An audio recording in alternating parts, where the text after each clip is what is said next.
to Office Hours. My name is Caroline Gohn. I'm one of the co-founders and the CEO of Levo League, which seeks to elevate women in their professional paths. And I'm here with none other than Warren Buffett, live from Omaha, Nebraska. Thank you so much for joining us. We're so thrilled to have 60 viewing parties around the United States and around the world tuning in, students, young professionals, all of you who are watching on everything from YouTube to Fast Company. We're so thrilled to have you, and we're so thrilled to take this next step in democratizing mentorship here today. It's really incredible what we can do with technology. The fact that we're having this conversation, we're going to be interacting with you. I have your questions in the live Twitter stream on my iPad from Omaha, and we will be listening to what you want to hear Mr. Buffett talk about. We will be interacting here today, and we'll be engaging the conversation on Twitter at #OfficeHours and #WarrenBuffett. So please make sure to tune in and enjoy the discussion that's happening. It is such an honor to be here with Warren today. He, as you know, is one of the best known investors and entrepreneurs of our time, and he's currently the chairman and CEO of Berkshire Hathaway Incorporated. Recently, he made headlines for being bullish on a surprising new investment, women, and that's part of what we're here to talk about today. So he wrote in Fortune last week that we've seen what can be accomplished with 50% of the population. Imagine what can be accomplished with 100%. And we cannot wait to engage in that dialogue here today. We hope that you'll share what you learn on social media and that you'll continue to ask Warren questions here live so that we can make full use of this hour that we have with him. And let's get started. Let's do it. Without further adu, let's get started. So Warren, it's been a very big week for you. Yeah, we've been pretty busy, yeah. So you've joined Twitter, you just finished your shareholders meeting, and you recently joined Levo League. I finally came out of my shell. So my first question to you is, why technology and why now? Why opening up this conversation? Well, I probably should have done it earlier, but actually when I read, I've had 40 colleges and universities that come out every year. I always insist that at least a third of the participants from each school be women, and I get a lot of questions from both men and women about their careers and all sorts of things. So I had really talked about with these students what I wrote about in Fortune last week, but I read The Galleys of Lean In by Sheryl Sandberg, and I just wrote down a few ideas that I had. I sent them to her. I thought it might work as a forward to them. It was things I'd been saying over the years. It didn't work as a forward there, but I decided that it really was time to speak out on this. So I sent it to Fortune, and they ran it, and then the social network type stuff, which I'm back in the 19th century normally, but it was a means of getting it more broadly distributed, and it seems to work very well. Absolutely, and we're thrilled that you're on Twitter and joining Levo. So yeah, the 20th century isn't so bad. Maybe I'll get to the 21st one of these days. I mean, before we get into these questions, just you've really experienced over the course of your lifetime such a transition from, women having one specific role in society, and even technology having one specific role in society, to where we are today. Do you want to just paint a picture, give a little bit of color to what the world was like when you were growing up and what it's like today, and some of the things that you've seen change? It's really true, Caroline. I was born in 1930. I had an older sister, Doris, a few years older, and younger sister, Birgit, a couple years younger.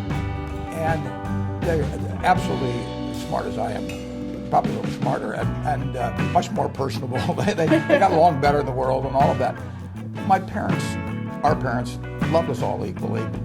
They never told my sisters, you can't do this or you can't do that, verbally. But every message they got from society, from their teachers in every way, was that their job was to marry well, or if they insisted on working, that they could be a secretary or a nurse or a teacher. And essentially they were telling me, again silently in many ways, that the sky was the limit. So we would go to school, we get similar grades. They would be very popular. I mean, they had everything going for them, except for the fact that they were women. And here in 1776, we said, these truths are self-evident, that all men are created equal. Well, they must have had their fingers crossed because, the Constitution came out, it was drafted 11 years later, and it used a whole bunch of male pronouns in Article 2 describing the presidency, and we went decade after decade after decade not using women. And imagine if we'd said that all the males under 5'10" could only work in 3 occupations. It would be crazy, wouldn't it? But it's just as nutty, I feel, to say half the population because of their female. I mean, the talent is there, but the society just said, you want to be a teacher, fine. You want to be a nurse, fine. You want to be a secretary, fine. But forget everything else. So I have seen that change in my lifetime. Although change was slow. I mean, we had the 19th Amendment passed in 1920, and as I point out in my article, the next 33 appointments to the Supreme Court were men, and the odds of that being by chance were 8 billion to 1. I mean, now part of that was just inertia. Part of it was that attitudes dropped slowly, but part of it was that men liked it the way it was. But it has changed a lot for the better. There's still important ways to go, but my business class at Columbia in 1951 had one woman, and it was a joke. That's changing. But I also said I've seen this with males too, but I've seen very, very bright women. I used the example of Katharine Graham, who is outstanding. While she was CEO of the Washington Post, the stock went up 40 for 1. She won a Pulitzer Prize. But she'd been told by her mother, she'd been told by her husband, she'd been told by lots of people that women were as good as men in business. It was nonsense. And I kept telling her, quit looking at that funhouse mirror. Here's a real mirror. Here's something. And as smart as she was, as high-grade as she was, as famous as she became, right to her dying day, she had a little voice inside her that kept repeating what her mother told her. So everybody should get a chance to live up to their potential. And women should not hold themselves back, and nobody should hold them back. That's my message. I love that. And it's so interesting because we recently had an office hours with Sheryl Sandberg, as you know, and one of the things that she talked about was this little voice that you're referring to. Yeah. And the fact that, for whatever reason, women in particular grow up with this voice, and you can call it guilt, you can call it self-doubt, you can call it whatever you want, but it exists and it doesn't really go away. But I think having these conversations about the fact that it is a distortion of reality, it is part of what contributes to the funhouse mirror, that can at least help us understand that it's societally created and that it's something that we don't have to just accept. Everybody, I mean, the potential of humans is, we haven't come close to scratching anything. And look what's happened since 1776. Most of the time, using half our talent. Just imagine what's going to happen when we're going to go full blast with 100%. And it's incumbent on everybody to try and help people, particularly if you're in a boss's type position, to help the people achieve their potential. And women have every bit the potential men do. Can you talk a little bit more about so your call to action is extremely powerful, especially given your role as a male leader. Can you talk a little bit more about how 2 types of men can really engage in supporting women in this transition? The first type of male is the leader, right? The CEO of a company, the entrepreneur, the person making hiring decisions, the person making board decisions, and the person making any sort of personnel related decision. And the second group I'd be really interested in hearing your thoughts on. The second group consists of male peers, right? So the people who are rising in the cohort alongside their fellow women. Yeah. Can you talk a little bit about what your recommendations would be to those different types of men and how they can really take your essay and as a call to action? Yeah. Well, for the leader, you have to you have to take away the funhouse mirror, and you have to realize that talent is scarce. And you better take it wherever you can get it. Right. It'd be silly. Well, just go back again to my example with males. I mean, let's just assume that I had some bias against males, 5'10" or less or something. I wouldn't hire them. I wouldn't promote them. I mean, that's just plain foolish. And when it comes to boards, I can tell you that the women we put on our board, they know business, they know people, they know how to make decisions, they understand the ownership, the shareholders are their partners and all. They've got all the qualities we want. And I would say there was not a lot of malicious intent in overlooking it. It just became very natural. I mean, it just wasn't in the consciousness of a lot of leaders. I think it's coming along well on that. When you get to peers, you always have to wonder whether in a competitive situation you'd wish you only had to compete with half the people instead of 100% of the people. I mean, it would. I'm not sure how I would do if I was a male and I had two people to compete with. I could get rid of one of them because she was a woman, or one of the guys because he was a redhead or some crazy reason like that. But it is fun. It's enormous fun for me when I find somebody that starts and really doesn't realize how good they can be. Kay was that way. Kay Graham, she really didn't. She kept telling herself that she put limitations on herself. She was a superstar. I mean, when she wrote her autobiography, who was going to win a Pulitzer Prize? And she wrote it. And incidentally, the person that helped her was a woman. And it is a marvelous book, but all the time fighting that self-doubt. So I think you should encourage anybody, male or female, to reach their potential. I mean, I wouldn't just limit it to females. I mean, anybody you can help reach their potential, you've given a gift that's very, very important. That's great. And one point I'd love to touch on before we move on with these questions that are filling my screen right now is, can you give our viewers a sense of what the technology landscape looked like when you were growing up? Like, what did a day in the life of Warren Buffett look like in the first 10 years of your career? And then what does it look like today? Well, I got very interested. I was lucky. I found out what I liked doing when I was very young. So I got interested in investments. But the way I learned about investments then was to go to the Omaha Public Library. I read every book on investments by the time I was 11. But when I wanted to learn more about specific companies as I became a professional, after I got out of school, was I would mail away for reports, and they would take a week to come, or I mail to the SEC, and they'd send me these little microfiche type copies. Today, if I write my annual report now, and I want to look up and find out how many justices were appointed to the Supreme Court after the 19th Amendment, before Sandra Day O'Connor, I would have had to go to the library and dig around everything. I can find it out in about 2 minutes now. So having all this information, is just plain wonderful. I'm not very good at tech yet, though, so don't give me any quiz about it. I will not. We're getting there. And one thing that our users are really curious about is your working style. So we know anecdotally from some of the people who work with you, you take a lot of care in cultivating your personal relationships. You've had long-standing partnerships.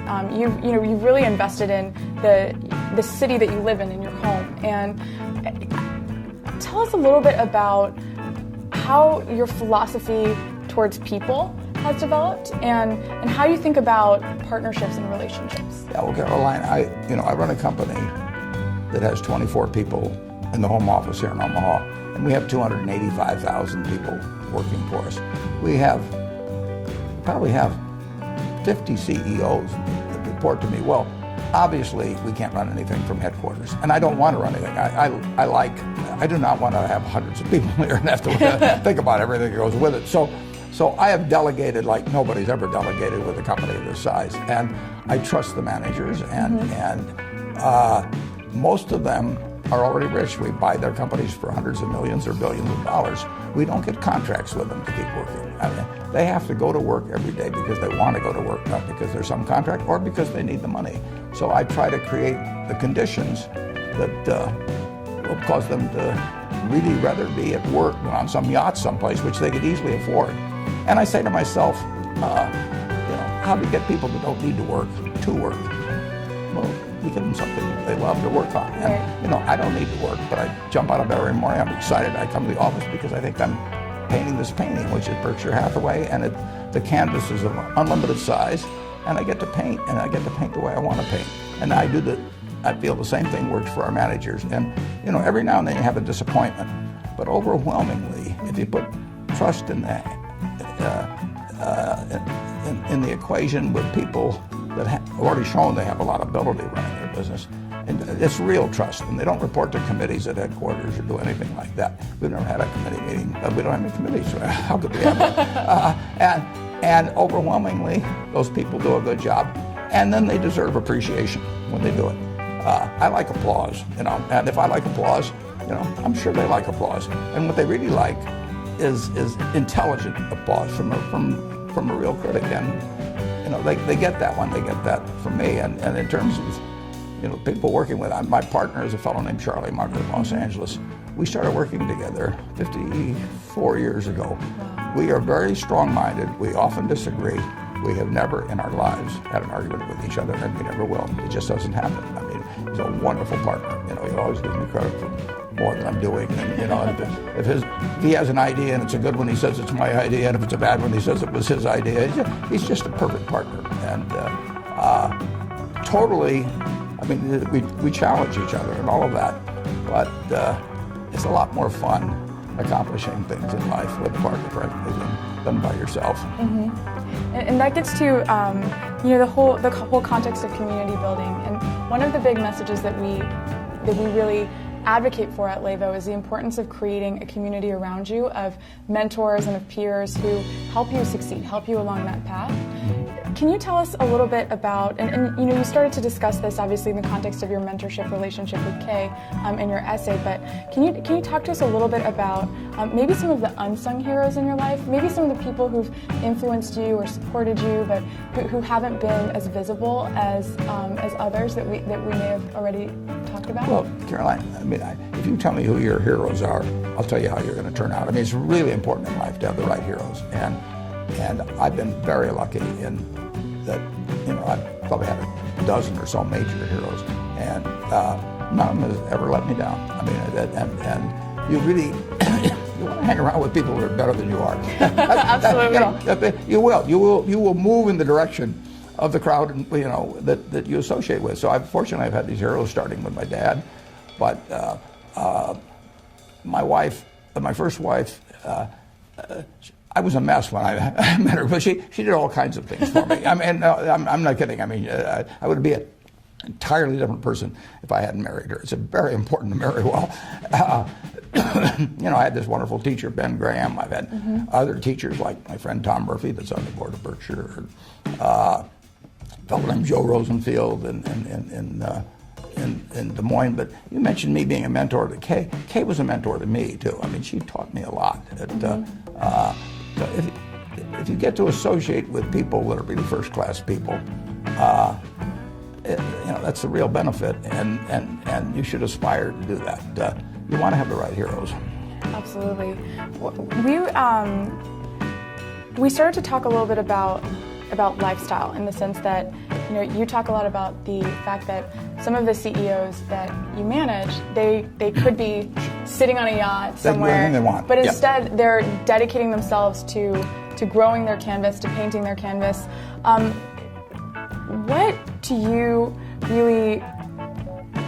What is important to you from a work and life integration perspective? This is a big question. Yeah. Well, I love painting on my canvas. I'll always love it. I always have loved it. Right. And you're lucky in life if you can find your passion. I tell those students, you may have to take a job or two. You got to eat, but never give up searching for the job that's your passion. Try to find the job that you would have if you were independently rich. That's the job I have. And when you find that job, the job that causes you to be excited every day and forget about the pay, and where you associate with people you love, doing what you love, it doesn't get any better than that. My partner Charlie is 89, and we were talking about that this weekend. I'm 82, he's 89.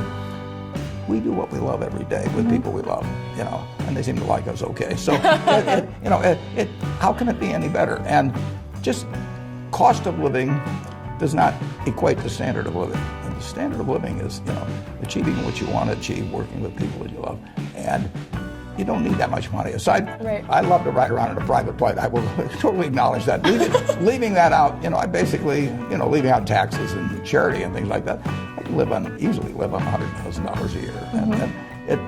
And I wouldn't live better if I had 8 houses, if I had, a 400-foot yacht or anything of the sort. I've been on 400-foot yachts, and I've been in a lot of fancy houses, but I'm in a house that I bought 55 years ago. It's warm in the winter, it's cool in the summer. It has everything I wanted, plus it has all kinds of good memories. Right. My kids have good thoughts about it. I can't imagine living any better. I paid $31,500 for it. I could pay $31 million for a house, and it wouldn't do for me what this present house does. We have a question from Carlton in Philadelphia, and she asks, at what moment did you know that you were on the right track? So when did you identify that you had found that passion, that you were painting the canvas that you wanted to continue painting? Well, that's where I was lucky, because I did stumble into the fact my dad had a small brokerage firm, and I would go down on Saturday morning and to go to lunch with him, and it was a big deal. But in the morning when he worked, I would read the books there, and so I found it very early. And not everybody does it. That's just plain luck when that happens. So I always knew the path I wanted to follow, and I was intellectually okay with it from the start, but I got messed up to some extent when we moved from Omaha to Washington. I didn't adjust very well, and my grades were terrible, all kinds of things. So I got very off the track, and it took my wife, basically said she just had to have this little watering can that she sprinkled on me, and finally the flowers bloomed. But it took a while, and I was very fortunate. One of our members is actually asking as a follow-up question. This is Casey from Texas.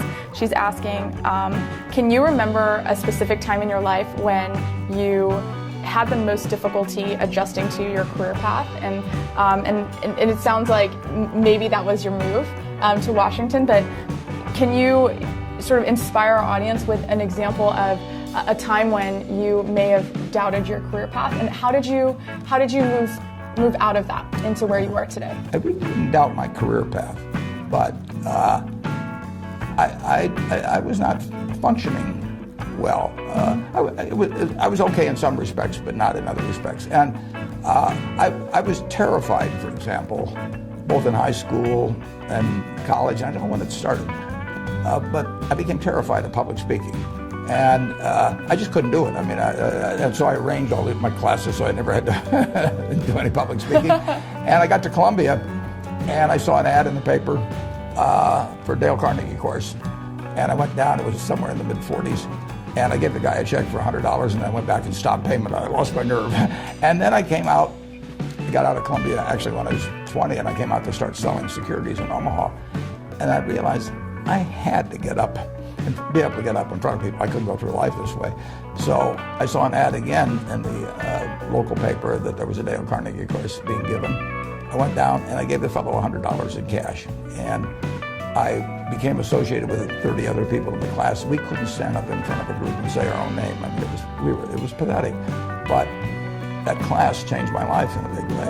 As a matter of fact, they used to give a pencil every week for whoever did the most with what they learned the previous week. And during that class, I proposed to my wife, and she accepted, and I won the pencil that week. Oh, wow.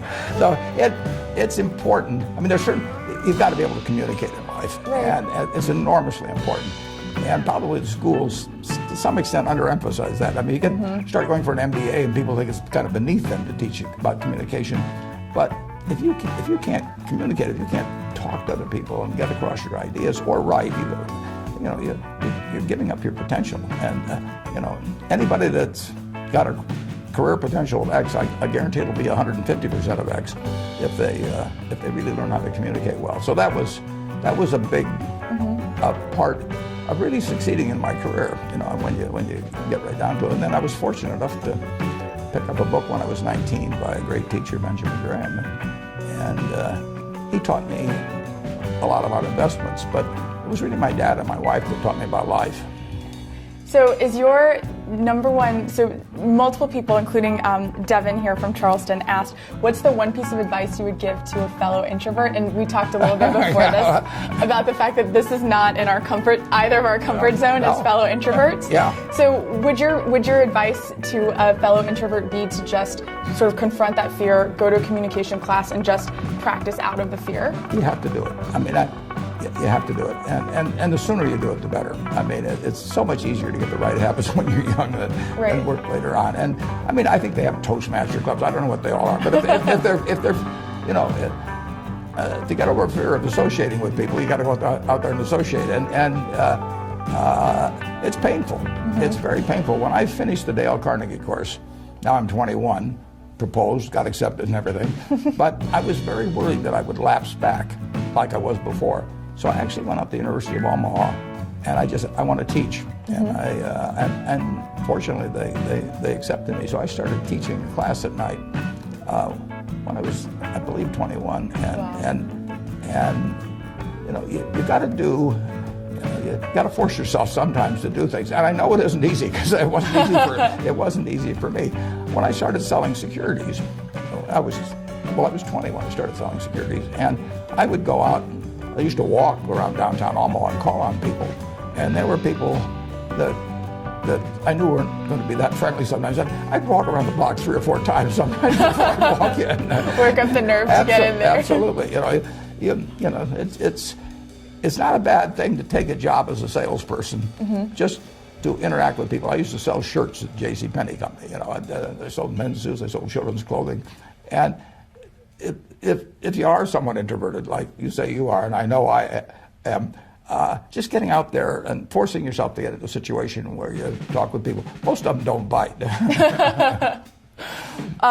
You know, you've been in a teaching role, and you've been in a student role. And what would you say, this is a question that we're receiving from Carly, what would you say is one thing that you feel that the American educational system can do a better job of equipping our young people with? Well, the job of teachers is to enable the students to reach their potential. Mm-hmm. And you know, a great teacher, I've got a program that, I don't know, now for 25 years, we give awards to students that are nominated as great teachers, 15 of them every year. I mean, a great teacher, it's a gift, you know, and in A Man for All Seasons, somebody comes to Sir Thomas More and says, "What should I do?" And he said, "You should become a teacher." And the young man says, "Why?" Nobody will ever know. And then the fellow says, Sir Thomas More says, "No, that's not correct." He says, "You'll know, your students will know, and God will know." He said, "Not a bad audience." Not at all. Actually, Danielle from Canton, Ohio is asking, what are you currently reading? What's on your bookstand right now? Well, my bookstand has about 100 books piled up. I love to read. I don't read as fast as I used to, but I've always loved to read, and I like to read biographies. I just read the book, The Patriarch, about Joe Kennedy, for example. Mm-hmm. I love reading biographies. If you get one message from our talk today, read Katharine Graham's Personal History. It's a remarkable story. It's about a woman who lived an incredibly interesting life in all these positions. I mean, she was seeing the world, a very interesting world from the most interesting perch. And the amazing thing about it, it's totally honest. It's a totally honest book. When I read the galleys of that book, I called her after I read it, and I said, "I've got just 2 things to say to you, Kay." I said, "You wrote the book I hoped you'd write." And then I said, "I'm never going to try and write a book because yours is too honest." I said, "In my book, I want to look like Arnold Schwarzenegger. And, you know, I am not capable of writing an honest book. So you've set a standard I can't meet." That's great. So Katie Larkin Wong from San Francisco, she's actually leading a viewing party at Latham Watkins right now. Hi, Katie. How are you? Hi. She asked, you know, you've really become a proponent of you know, female to male and male to female mentorship, and you know, you shared the story about Kay that you wrote about so eloquently and so compassionately. And you know, what advice would you give to young women who are seeking male mentors? And what advice would you give to men who are in positions where they would like to help young women succeed as mentees? Yeah, well, I never really thought. I mean, these relationships all just evolve. I mean, I didn't set out to become a mentor to anybody, but I have plenty, you know, that helped me. You know, it's amazing. I didn't realize this when I was in school, but it's really amazing how the person that really wants to do a terrific job, and arrives a little early and does a little extra work, they just jump out. There aren't that many. So you will be perceived as exceptional and as a worthy, person for a superior to spend some extra time with if you just do something extra all the time. Right. Don't be 5 minutes late, be 5 minutes early. All of this Ben Franklin stuff, it seems very elementary, right. but it's true. It's true. I noticed, I hired a young woman 3 years ago. We have practically no hire. We don't hire at Berkshire. Very rare. And she just jumped out at me to some extent. She ran something called Smart Women's Securities with another woman, and she clearly, she had the stuff.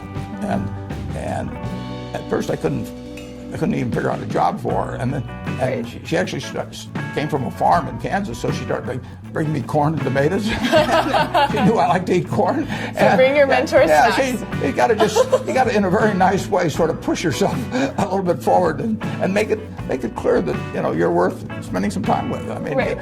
Who should you spend your time with? You want to spend it with somebody that's going to get something out of it, and you want to enjoy it.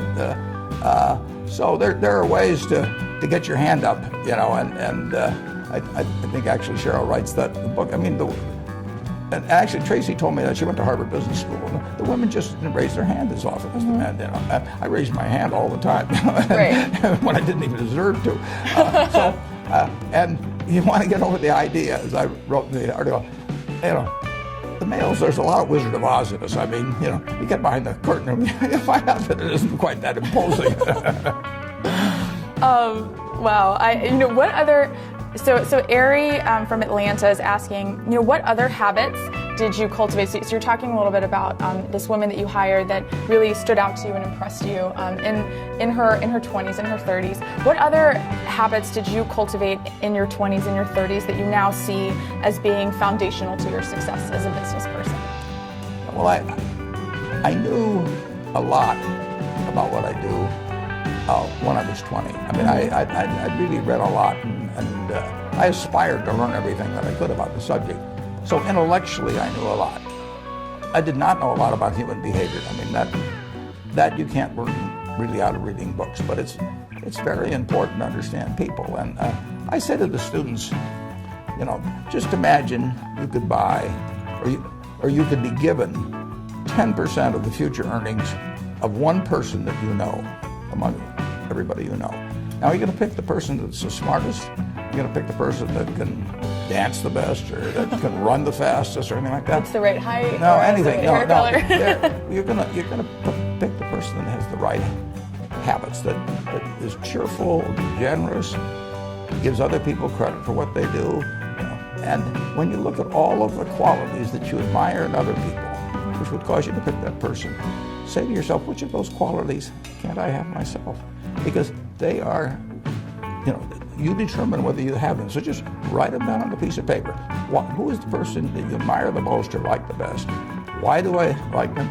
And just write down, and then say, which of these can I do myself? And the truth is you can do them. And then also, if you really want to carry it to the next extreme, you pick the person you dislike the most. And why do you dislike that person?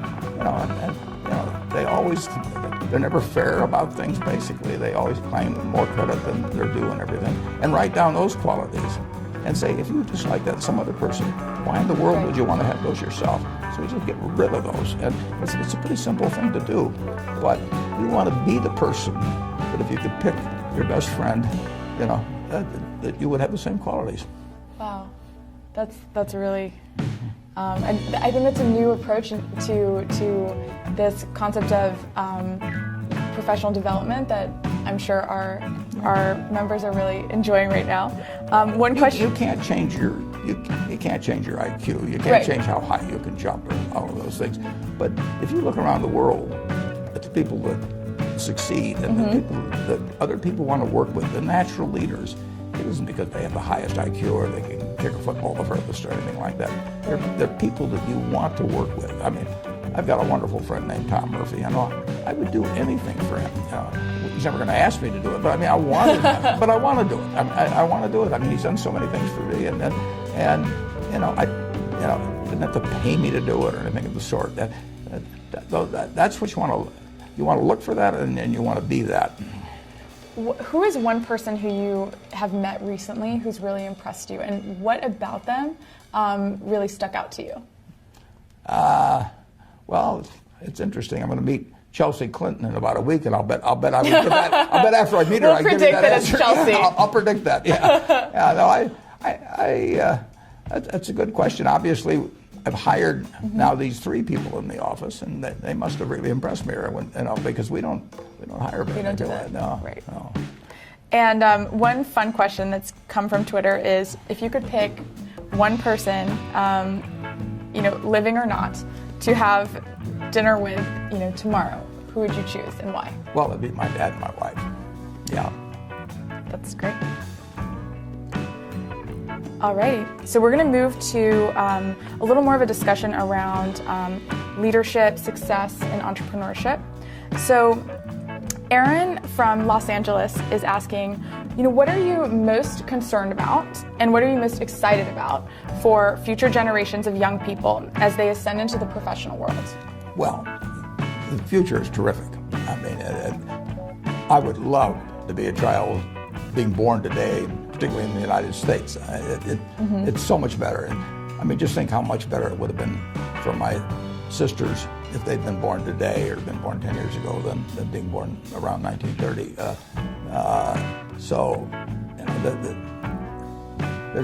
The potential is absolutely terrific. The thing we have to worry about the only thing really to worry about, you have to worry about economic things in this country. I mean, this country is going to move forward just like it has. In my lifetime, the real GDP per capita has gone up 6 for 1. There's nothing like that in the history of the world. We have to worry, and really, it has to be done through our leaders, but about nuclear, chemical, and biological, the spread of the knowledge of that into the hands of people that wish evil on their neighbor one way or another, because the ability to inflict harm on others has increased exponentially ever since the atom bomb in 1945. And there are a lot of psychotics and sociopaths and people out there. And you go back a few thousand years, all you could do is throw a stone at the guy in the next cave. But now you can do a lot of damage. And that's the cloud always on the horizon. But other than in the economic sphere, in medicine, education, all kinds of things, the potential is, we just started. Right, absolutely. We talk a lot about the fact that we are very fortunate to have been alive during this period of complete information transformation and technological transformation. And, it's unbelievable. Right. I mean, in the last 15 or 20 years, I mean, the things I can do now that I couldn't do 15 or 20 years ago, it's incredible. Just in gathering information, but also I play bridge on the computer, a dozen hours a week, and I have so much fun doing that. And I can arrange a game in 30 seconds. And it used to be I had to call people and they'd get them together. Right. It's a wonderful world. Who is your favorite bridge partner? Well, my favorite bridge partner is Sharon Osberg, who lives in San Francisco. She's a 2 times world champ, and I'm 2 times world chump. But we have a lot of fun together playing, and she's been great. I mean, we started playing together 20 years ago, and it's because of the computer. I can play with her, obviously, if she's in San Francisco. Right. And bridge is a partnership game. I mean, it's almost like dancing, intellectually, because you really have to be in tune with the person you're playing with, and you have to bring out the best in them, and they have to bring out the best in you. And not all couples achieve that. Right. Sharon and I like to play against married couples sometimes. When they get mad at each other, they stay mad. And they do foolish things. So my parents have been trying to convince me to learn bridge for about 25 years. So I am now officially converted. If Warren Buffett would like thinks that bridge is a valuable intellectual exercise and partnership exercise, done. I will now commit to playing bridge. You'll be good. Thank you. And then I will return to Omaha and challenge you. Good. Good. I'm not going to play you for money. You look tough. So what do you? So people are reacting so quickly. So Shocker from New York just asked, speaking of habits and speaking of games like bridge, what other daily habits do you have, and which ones do you find to be the most rewarding? Well, I am really a creature of habit, but I read at least 5 hours, probably 6 hours a day. And wow. I just like to read. Now, a lot of it ties in with the business I do, but I enjoy it. I wouldn't be doing it otherwise. I mean, if I'd rather be out on my yacht or out playing golf all the time, I'd do that. But I just love getting more information, and I like building Berkshire. It is my canvas. So I spend a lot of time doing that. I play some bridge. I talk to my friends, and I pretty much don't do anything I don't like to do. I'm very fortunate in that. I mean, I really don't have to do almost anything. I mean, I would not like to be president of certain organizations because there's so many obligatory duties, lots of speeches or something of that sort. And I am pretty much in command of my own time. And you can say, well, it's kind of a crazy way to spend it, but I have a lot of fun doing it. One question that we've received from Twitter is around the cultivation of time. Learning how to say no is equally important to learning how to say yes when managing your own time in your life. Can you help us understand how to cultivate that mindset of being comfortable saying no, being comfortable delegating? This is something that we found with our members is especially difficult for young women. It's tough. And we'd love to just hear your take on that, and maybe any advice you have to share about that. I met Bill Gates in 1991, and when I did it, we had a great time talking. He thought he was going to hate it, and I wasn't too keen on it either. And about 10 hours later, we were still talking. But what really got him was when I pulled out this little date book. I'm probably the only guy in the United States with one of these still. Oh, no, I have one over there. And I just flipped through it, and there's practically nothing in it. And Bill was really impressed by that. And you've got to keep control of your time. And you won't keep control of your time unless you can say no. You can't let other people set your agenda in life. And of course, I know I'm in a very fortunate position on that because in another way, I'm not so fortunate because more people ask me for things. and they're usually friends, and they say, well, can't you just make this one talk or attend this one graduation or whatever it may be? You just have to develop the ability to say no and do it a few times. The woman can't say no, she's in trouble, right? Right. And I mean, is this something that becomes easier over time, or how did you? I don't think it gets a lot easier. No, it is. There's a few things that really just are uncomfortable. The thing I dislike the most, the only thing I really dislike in connection with my job, is if I have to fire somebody. I mean, that does not get easier for me as life has gone along. And saying no is not like firing people, but it's got a little bit of the same aspect to it. It's not easy to say no, particularly to a friend. But I will have every day 3 or 4 or 5 requests to do something, and I can't do them all. But I'm not promising it gets easier. but just keep doing it. Otherwise, other people will be running your life. I think so you referred to hiring and firing, and just kind of going back to some of the more important discussions that have to happen in the context of an effective business. Shannon in particular from Florida is asking, what tips do you have on how to really negotiate your worth in the workplace? Whether it's negotiate your salary. We had Equal Pay Day recently, and that's something that we really worked to teach our members how to do. Like, what advice do you have? Well, that was one of the interesting things, because in Cheryl's book, she talked about when she went home and sort of was going to take the first offer someplace, and her husband told her, you're crazy to take the first offer. You ought to negotiate. I've actually had a little different experience in life. I wanted to go to work for my hero, Ben Graham, after I got out of school, and he said no, and I came out here and worked for a few years. In 1954, he said, Warren, next time you're in New York, I'd like to talk to you. And I sort of figured it was going to be a job opportunity. So I was there the next day, practically. And he said, yeah, we'd like you to come to work with us. I never asked the salary. I took the job. I mean, I knew he was going to be a fair person. And I did not know my salary until I got my first paycheck. We'd moved to New York with a baby and one on the way. And I'd gotten an apartment. And I found out what I was earning at the end of that time. I do very little negotiating with people, and they do little with me in terms of it. And Cheryl, said that, and maybe if I was a woman, it'd be different because they might be treating me unfairly. Right. But I don't think when you find who you want to work for and what you want to do, I don't really. I wouldn't believe in negotiating much.